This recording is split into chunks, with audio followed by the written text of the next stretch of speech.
ดอนโพคืนนั้นยังสบตากันผูกพันในดวงฤดีเมื่ออยากโอ้ลมพิงกลมหักน้องพอดีกับพี่ผูกพันไม่ดีกับสาวผู้ดีดอนโพหวังตั้งใจคิดอยู่บ่วายไม้มันอยากมาพัวพันสร้างฝันผู้เดียวเลื่อยไปแต่ยานว่านางบ่วางสิห้องหัวใจว่าเป็นเรื่องของภายในจิตใจน้องสาวดอนโพสาวดอนโพงามพะโลแค่น้องนวลน้องเงินว่าเฮาสองจะไกลกันปานฟ้ากับได้พร้อมทุกอย่างขอเพียงบอกอย่าติสิ้นขออายเป็นสาวดินวินดอกฟ้ามาขอเพียงน้องเมตตาจะบูชาความดีของน้อง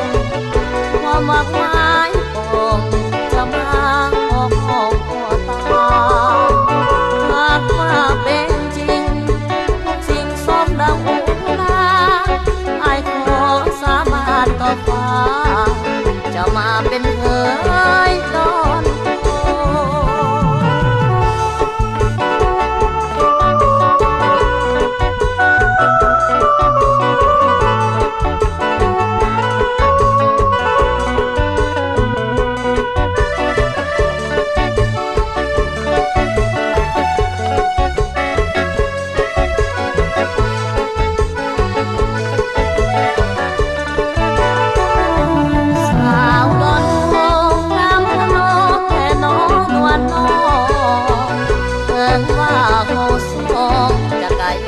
ปานฟ้า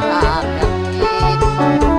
อ้ายพร้อมทุกอย่างขอเพียงน้องอย่าทิ้งสิ้นขออายเป็นสาวดินบินดอกฟ้ามาขอเพียงน้องเมตตาจะบูชาความดีของน้องความหวังหมายของจะมาขอตาหากว่าเป็นจริงทุกสิ่งสมดังอุราไอ้ขอสาบานต่อฟ้าจะมาเป็น